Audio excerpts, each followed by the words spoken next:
ఒక ఆడమనిషి నెత్తిపైన పాలకుండ పెట్టుకొని అమ్ముకోవడానికి ఊర్లోకి వెళ్తుందనమాట. వెళ్తూ ఉన్నప్పుడు అనుకుంది, ఈ పాలన్నీ అమ్ముడు పోయిన తర్వాత చాలా డబ్బులు వస్తాయి. ఆ డబ్బులతో ఒక మంచి చీర కొనుక్కొని ఊర్లో ఇట్లా స్టైల్గా నడుచుకుంటూ వెళ్తాను.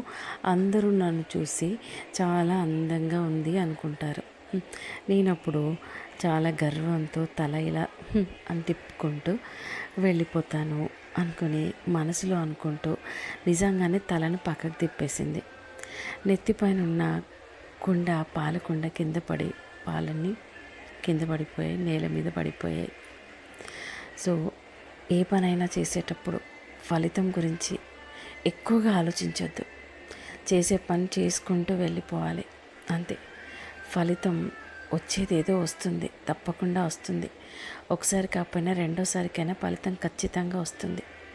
శ్రీకృష్ణ భగవాన్ చెప్పాడు కదా, కర్మ మాత్రమే చేయి, ఫలితం నాకు వదిలేయని. సో అలాగా చేసుకుంటూ పో అంతే. ఫలితం తప్పకుండా వస్తుంది, రాదని మాత్రం ఉండదు, ఖచ్చితంగా వస్తుంది. చెట్టుకు నీళ్ళు పోస్తే పువ్వులు కాయలు ఎలా వస్తాయో మనం పని చేస్తే కూడా ఖచ్చితంగా దానికి ఫలితం అనేది ఖచ్చితంగా ఉంటుంది. సో ఇది ఒక చిన్న కథ. నచ్చితే లైక్ చేయండి, కామెంట్ చేయండి. ఈ స్వీట్ పొటాటోస్ని ఇలా ఉడకబెట్టుకొని తింటే చాలా టేస్టీగా ఉంటాయి. వాటర్లో కాకుండా ఆవిరిలో ఇలా ఉడకబెట్టుకొని తినండి, టేస్ట్ చాలా సూపర్గా ఉంటుంది.